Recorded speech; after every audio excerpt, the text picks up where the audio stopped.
I'd already been down that road the previous day dumping some rock farther north. So when I showed up, I already knew exactly where I was going.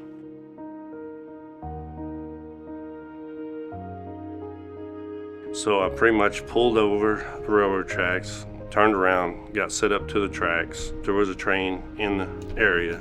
Found out where he was located, and he told me at milepost 313. And then I asked him if he was going south into Enid, and he said yes. At that point, I just totally disregarded the milepost. I went to write down all the information on my track warrant and my paperwork.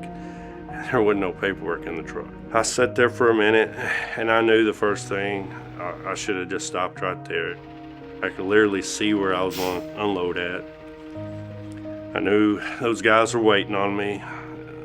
So I was like, well, I'll just write everything on the windshield. And I went ahead and pulled on the track, got my high rail set down, got back in the truck, and put my seatbelt on and started making a reverse move. And as soon as I started making a reverse move, I heard over the radio, and I looked over my shoulder and I saw a big yellow.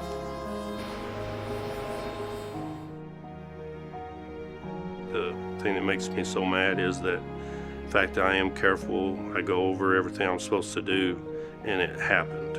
That I made such a critical mistake. At any time that any of us can make a mistake, they can get somebody else killed.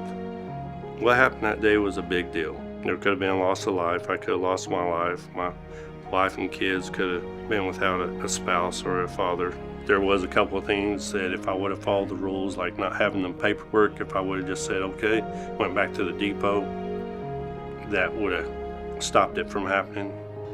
From now on, I'm gonna slow it back down and maybe do it like I did when I first was doing it, where I wrote everything down, looked at it, if this can save somebody else down the road. To slow down, get more input, talk about any other safety concerns and how we're gonna approach those and make it safer.